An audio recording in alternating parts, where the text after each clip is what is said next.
2 விஷயம் ஷேர் பண்ணுறேன். இன்றைக்கி 2003 வந்து என் கூட ஷேர் மார்க்கெட்டில் கார்வியில் வேலை பார்த்தாங்க. அவங்க வந்து இன்றைக்கி ஃபோன் பண்ணாங்க. என்னன்னு கேட்டேன். எப்போ நீ தான் செலிப்ரிட்டி ஆகிட்டே எங்கள் கம்பெனிக்கு ட்ரைனிங் கொடுப்பியா அப்படின்னா, கொடுக்க என்ன ரேட் அப்படின்னா, ஏன் ரேட்டையும் கேட்க 1,00,000 இருக்குது, 50,000 இருக்குது, உனக்கு என்ன வேணும்னு சொல்லு, 10,000 என்னன்னு சொல்லு. சரி சரி நான் எச்சட்டை கேட்டு சொல்லேன் அப்படின்னு. ஓகே அப்படின்னு அவன் சொல்லிட்டான். எனக்கு பயங்கர ஆச்சரியமாக இருந்துச்சு. அதாவது நம்ம ஃப்ரெண்ட்ஸாக பழகிட்டு நம்ம ஃப்ரெண்ட்ஸில் ஒரு ஆள் கூப்பிட்டு நம்மளை ட்ரைனிங் கூப்பிடும்போது எவ்வளோ பெரிய விஷயம் இல்லையா.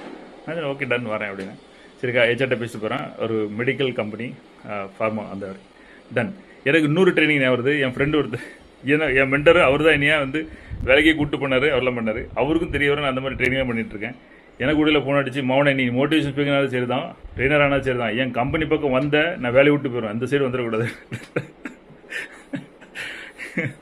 ஒன்னெல்லாம் அந்த கம்பெனியில் ட்ரைனிங் எடுத்தாங்க, நான் கம்பெனியை காலி பண்ணிட்டு போயிடுவேன் அப்படின்னு. அது ஞாபகம் வருது. இந்த மாதிரி நம்ம கலீக் நம்மளை வந்து பெரிய விஷயம் நான் பார்க்குறேன்.